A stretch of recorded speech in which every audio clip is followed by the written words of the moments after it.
Hi everyone, and welcome back to my channel. This is Sewing with Nightmare. My name is Shannon, and today I'm going to be making a Presley shirt. So this is the pattern. It's called the Presley shirt from Charmed Patterns. And today I'm going to do a contrasting color in the front yoke, and then also the sleeves and the sleeve cuffs. So these are the two fabrics that I'm using. So the first fabric, the main fabric for the shirt, is going to be this quilting cotton that is like, it's got like sewing things on it.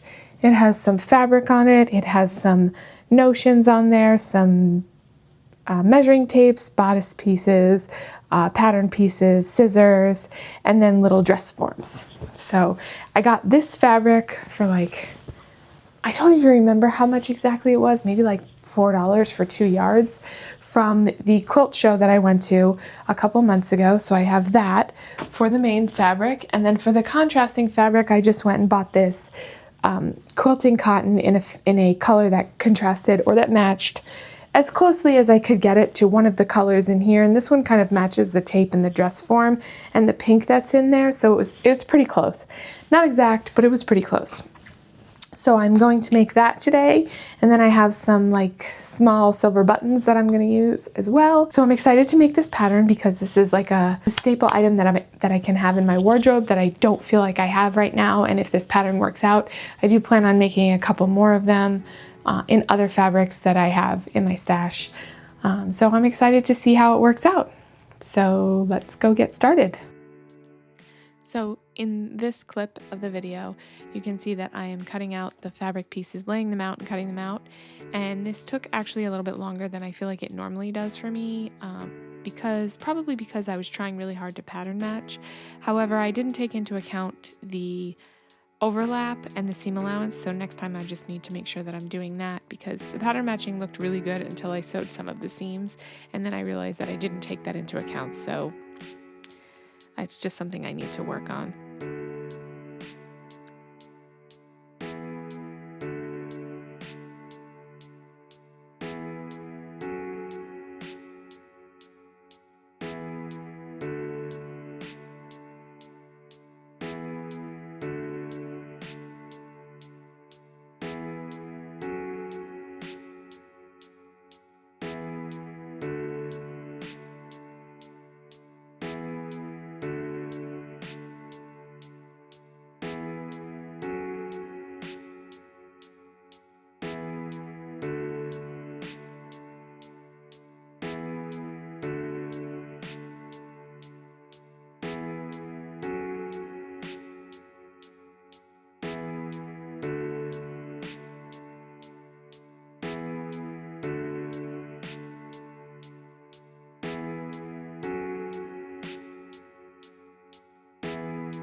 So in this clip, I am easing the front yoke bottom edge. So there's two dots on the bottom edge, on the bottom curved edge of the front yoke that you're supposed to put some gathering stitches in.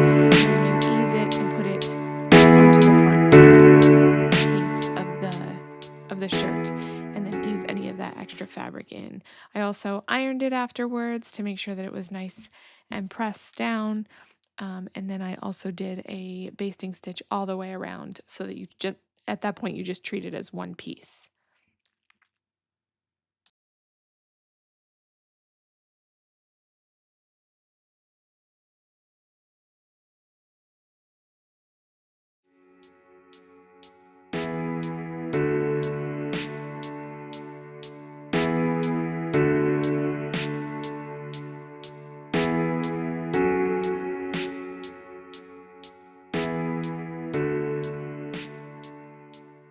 So in this clip, you can see that I have stitched that contrast all the way around, and it is now going to be treated as just one piece.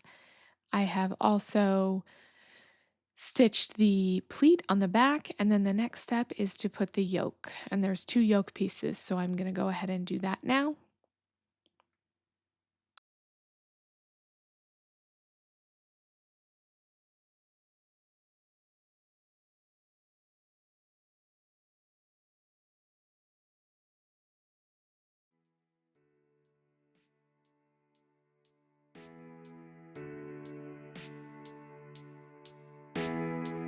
So here you can see this is the finished back piece, and the inside has just the contrast fabric for the front yoke, or for the back yoke, sorry, that's on the inside, which nobody will see that, so I don't really mind. Also, it kind of looks good that way because I think that there might have been some show through on the fabric because of the pattern being so bold, and the fabric being such a light color in some places that it would have probably shown through if I had used the pattern fabric. So the next step in this pattern is to stitch together the side seams and the shoulder seams. So that's what I'm doing here.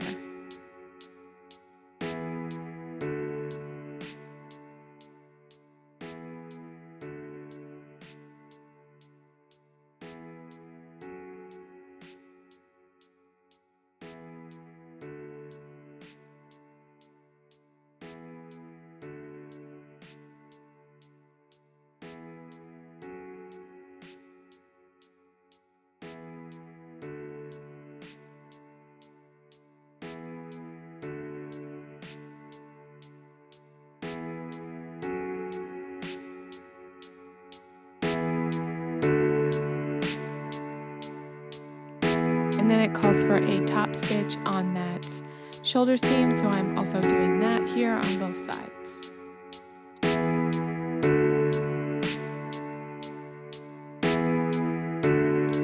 So here I'm sewing together the sleeves, which I did in a contrasting fabric as well. And the pattern doesn't call for this, so I just chose to do that. And then after I sewed together the sleeve seam, I went ahead and put in a gathering stitch along the top part of the sleeve and gathered that down to set the sleeve into the arm's eye.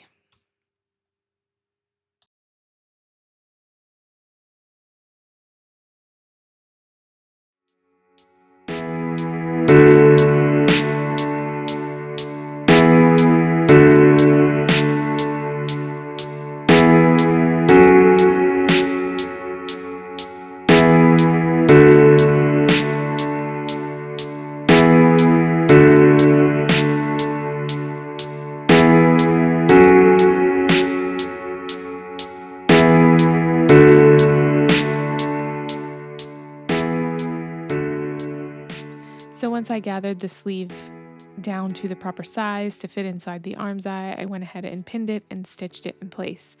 I probably use about 9 million pins, which is why it takes me so long to do a sleeve, because I just want to make sure that it stays in place while I'm doing it. Some people use lots of pins and some people hardly use any, but I definitely use lots of pins.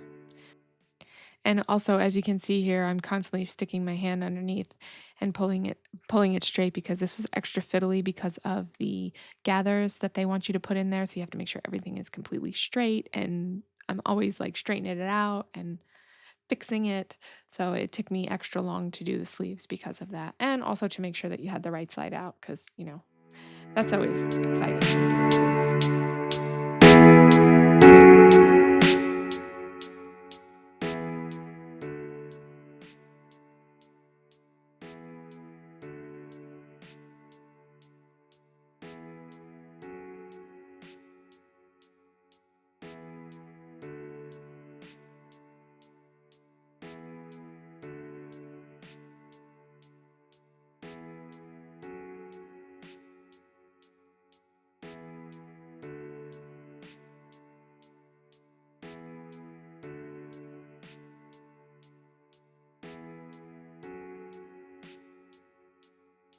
And here I am stitching together the sides of the sleeve cuff. So it just calls for them to be stitched together on the underside.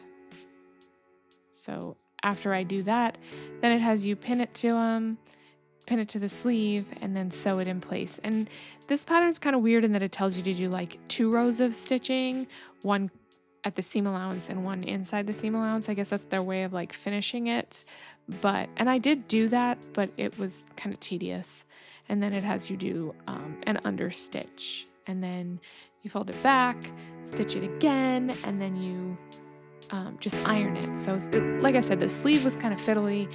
It was a little bit difficult to understand exactly what they wanted. It would have been nice if they had some pictures or a video so that you can understand exactly how they want you to stitch it on and how it's supposed to look. And I may end up going in later and doing some hand stitching because the end result was not bad, but I don't think that it's going to hold up in the wash. You'll see in a couple of clips from now, I show the cuff. And like I said, it's not hand stitched down. It's just folded over. So I'm not sure how it's going to work in the wash.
Okay. The cuffs are done. I'm not really sure if you're supposed to hand stitch them down because how are they going to stay there like that? Because I don't know.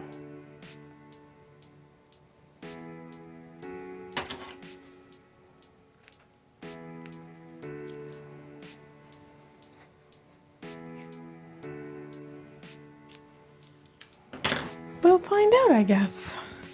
I might have to go in and hand stitch these because I don't think they're gonna stay like that. Like it's just rolled over. I would imagine that you need to like tack it down somehow. It doesn't say. And press the cuff bottom fold. These instructions were not super helpful to me. Like the cuff was quite confusing.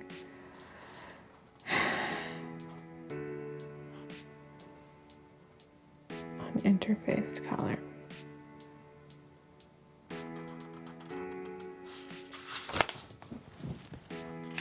Oh, I know what they're talking about. Okay. So here I am sewing together the collar. So it has you pin the interfacing to the right side of the uninterfaced collar, so the collar facing, and then you sew it down on the straight edge and around the sides. And then it's very particular on how it wants you to do the rest of it, and it was very confusing. So I just did the way that I'm used to doing because I'm not really sure if that's what she was telling you to do or if there was even more to it, like as far as attaching the collar to the shirt. Usually that's pretty straightforward on how you do it.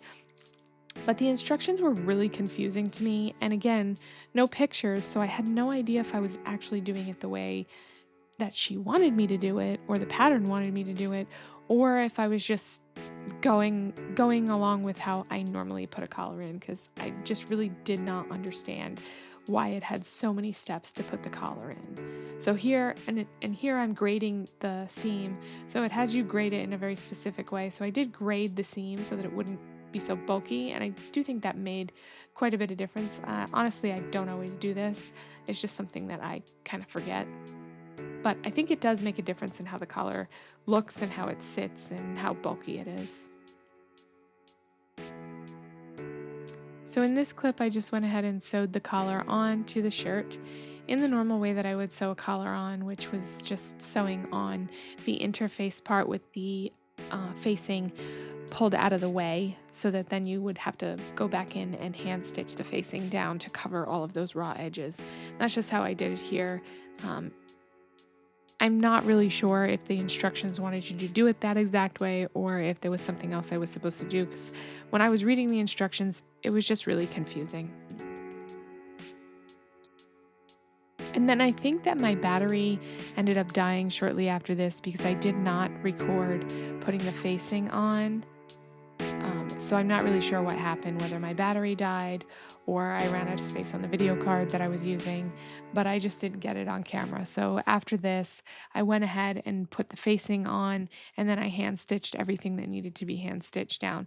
And actually in this clip, I think I'm top stitching around the outside of the collar piece, because I do believe it asks you to do that as well, as like a decorative feature, I guess.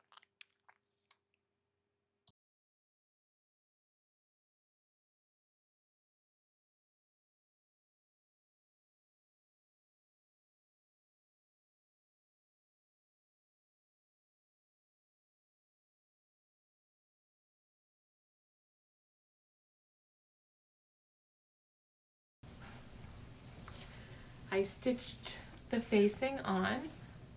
Here you can see I stitched it onto the front. I stitched it up into here too, and then I slip stitched the collar down and the facing down to right here where it is, where I can, and you won't see it. I mean, some of the stitches showed through, but I'm not worried about that. So I hand stitched or slip stitched the collar down on the inside and the facing up to about where this contrast piece is. I didn't want to slip stitch it down any further because this is only one layer here, so it would definitely show through there. And it's kind of a multicolored fabric, so it's hard to match the fabric color with a thread. I'm just using white thread right now.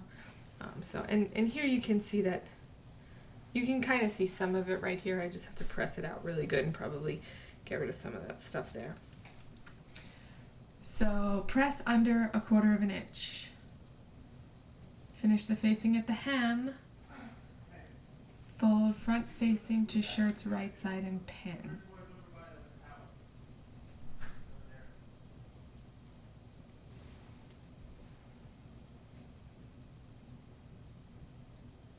This is, huh?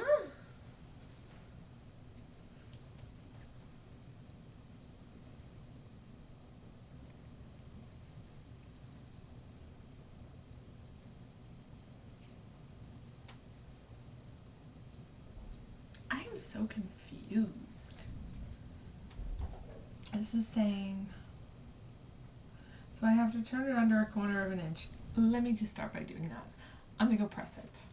I'll be right back. So I did end up figuring out what this was asking me to do. So basically you make like you put the right sides together, you fold the placket back over with the right sides together on the shirt front so that it will make like a little pocket to finish off the hem there. And then you stitch that down, and then you can use that as a guide to make the rest of the hem for the shirt. So the way that she explained it in the instructions was just super confusing, and that's why I was having such a hard time figuring out what to do. So I just did step by step when I was doing this, and then finished off the hem and did the button plackets, and it was all done.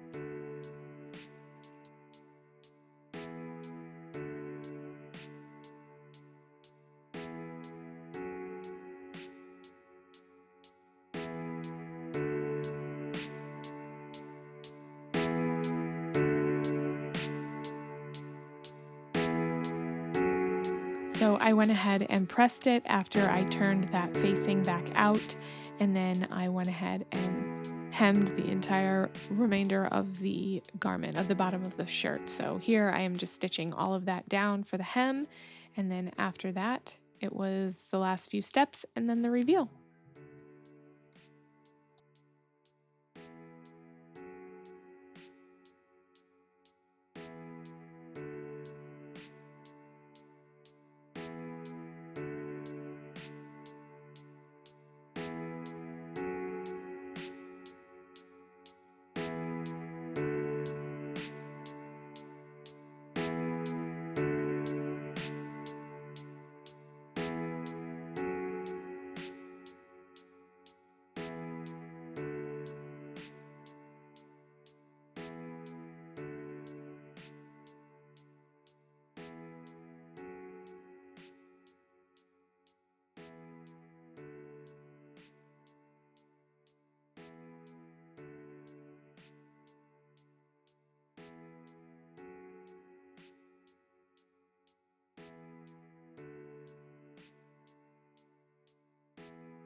All right, guys, so let's talk about this pattern. This is from the Charm Patterns, it's the Presley shirt. It's a unisex shirt.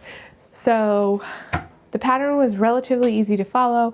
I wouldn't say it's a beginner pattern because there are some things that you kind of need to know how to do in order to sew it.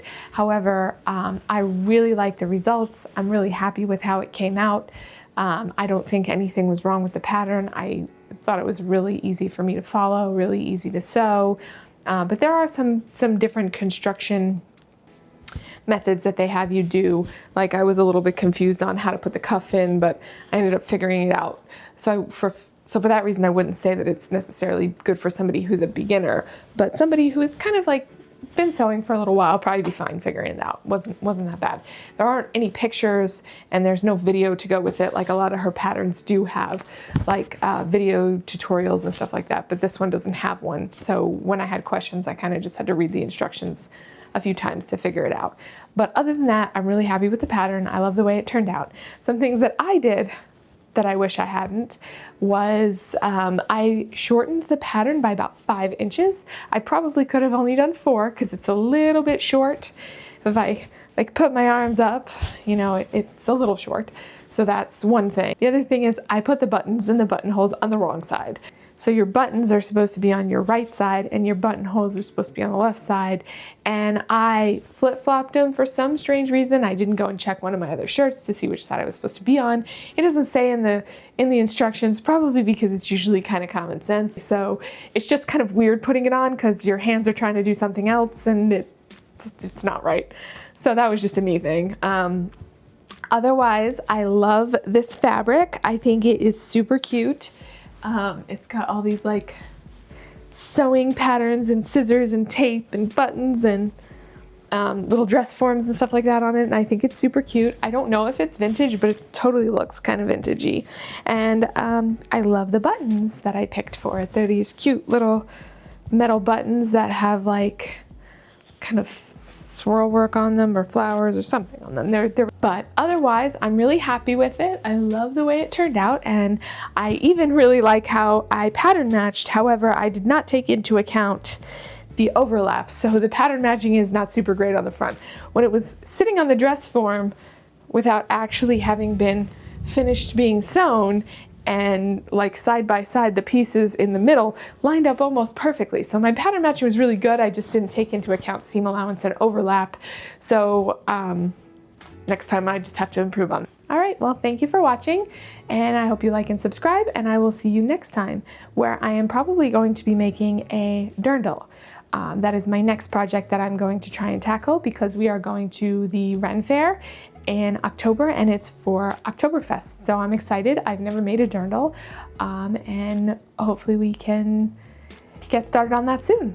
All right, see you guys later. Okay, so I'm just gonna quickly go over my costs and how much time it took me to make this pattern. So the cost of the fabric was about $5.99 a yard for the pink fabric. It was between $5 and $8 for the other fabric. I'm not really sure exactly how much that cost, so we'll say about $13.99 for the fabric.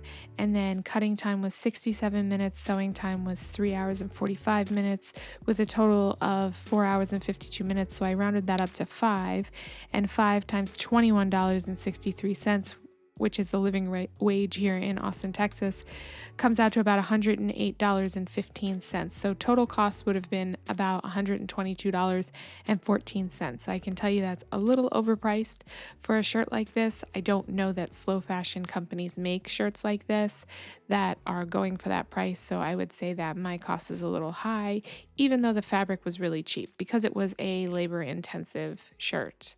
However, I really liked it and I really enjoyed it. And the only thing that I would say is I wish that there was pictures or a video to go with it for sewing, for like things that I wasn't sure about.